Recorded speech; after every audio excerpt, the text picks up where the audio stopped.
Bonjour. On se retrouve pour parler jupe. Oh putain. Ah non, mon corps était pas prêt pour ça. Oui, jupette, jupe, jupinette, jupapunette, jupe. Dès que je filme, il y a les camions qui passent.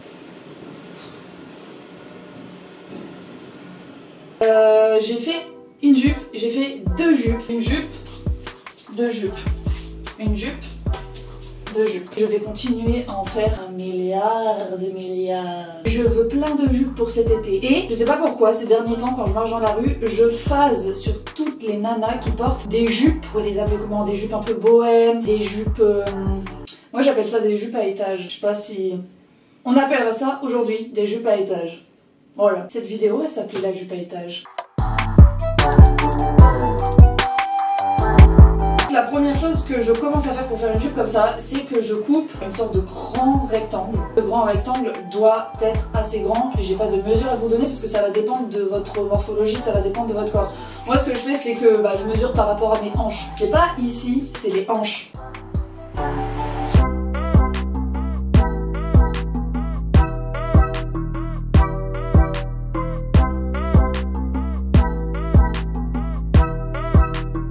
Quand j'ai coupé mon rectangle de jupe, j'ai un peu coupé en biais sur un des côtés parce que je voulais pas avoir trop de matière au niveau de la taille. Après j'ai plié la jupe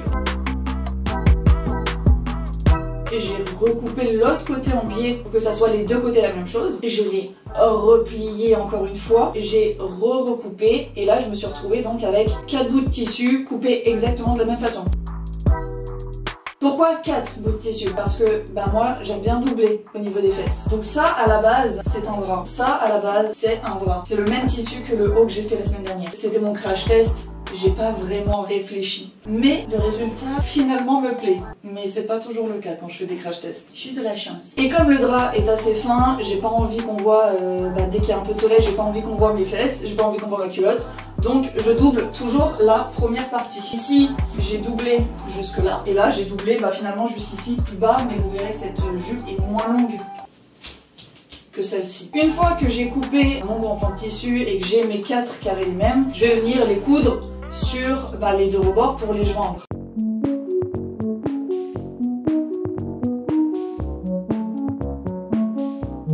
Après avoir cousu, j'ai le haut de ma jupe.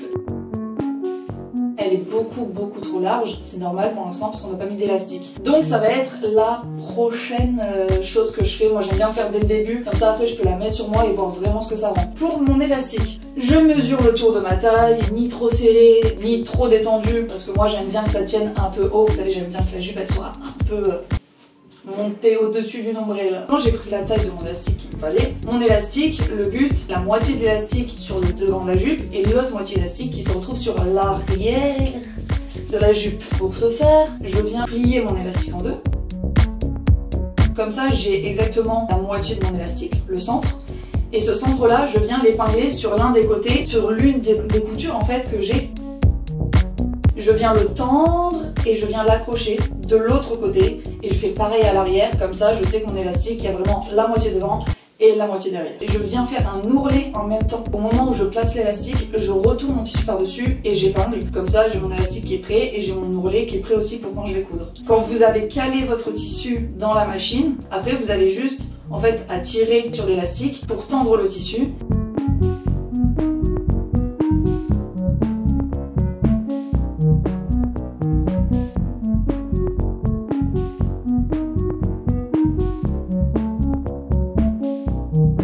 Donc là, comme vous pouvez voir, ça m'a fait une mini-jupe. Franchement, j'ai grave hésité à la laisser en mini-jupe comme ça. Après, c'était pas vraiment ce que je voulais faire à la base, donc je me suis dit non, Clara, va jusqu'au bout de ton action. Mais j'aurais pu vraiment la laisser en petite jupe comme ça aurait été très mignon aussi. En plus de ça, j'avais gardé l'ourlet en fait du rebord du drap qui était déjà fait de base. Donc c'était propre, c'était nickel. Après que j'ai fait ça, je redécoupe un autre rectangle de tissu. Au niveau de la largeur, c'est ça que j'appelle la largeur, d'accord? Ça, c'est vraiment à vous de mesurer. C'est vraiment selon ce que vous avez envie et votre goût. Comme vous pouvez voir, ici, j'ai fait que 2 étages. Je vais la mettre plus haute. Celle-ci, elle a 3 étages. Premier étage, deuxième étage, 3e étage en bas. Tu peux faire 30 000 étages si ça te plaît. Tout ce qu'il faut en tout cas pour à chaque fois faire un étage, c'est le prochain grand rectangle que vous allez couper, il faut qu'il soit plus grand que celui d'avant. Moi du coup pour mesurer, je fais quoi? Je prends ma jupe, je la retourne et en fait je vais la retourner jusqu'à avoir 3 fois la mesure. Je ramène de part et d'autre les deux bouts, je viens les coudre ensemble.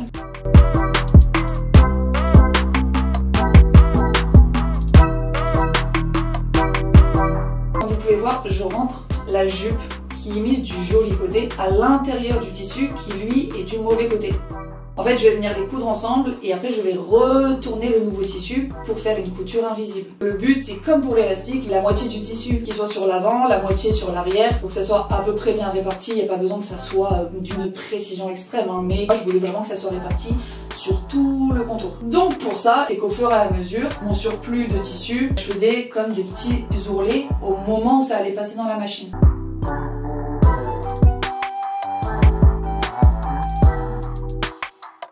Une fois que ça a été fait, j'ai retourné le tissu et voilà, ma jupe était faite. Et l'avantage, quand j'avais découpé, j'avais gardé le rebord du drap où il y a déjà un ourlet.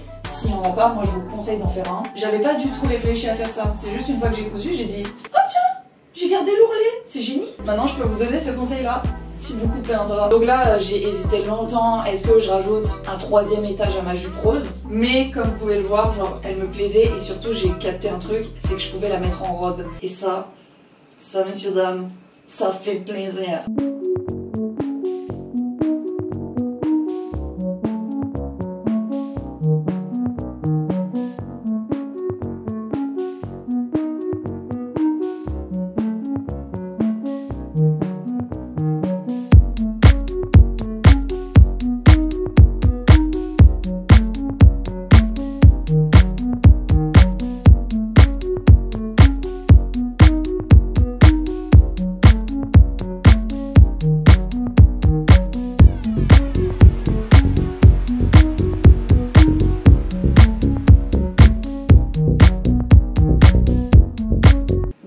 Comme ça parce qu'en fait elle me plaisait comme ça et voilà. Moi je vous invite à faire des expériences, à la faire selon votre corps bien évidemment, puisque moi je suis très grande donc forcément je fais des grandes jupes. Si vous êtes plus petite, en fait calculez vraiment à votre corps, calculez aussi si vous préférez que, je sais pas, la jupe elle vous arrive en dessous du genou ou qu'elle vous arrive aux chevilles ou aux talons ou un peu au-dessus des chevilles. Ça c'est vraiment selon les goûts et les couleurs. Celle-là elle m'arrive au niveau des chevilles, celle-là elle m'arrive au milieu des mollets. Voilà. Et ben on a fait le tour de la question. J'ai plus grand chose à dire. Non. Donc si vous avez des questions, des choses qui ne sont pas claires, des choses que vous n'avez pas comprises ou autres, écrivez-les-moi en commentaire parce que vu que je vais faire d'autres jupes, je pourrais faire une autre vidéo où je réexplique des choses ou quoi que ce soit. Ça sera l'occasion. J'espère que cette vidéo vous a plu. On se retrouve bientôt pour d'autres aventures. Au revoir. J'adore faire ça.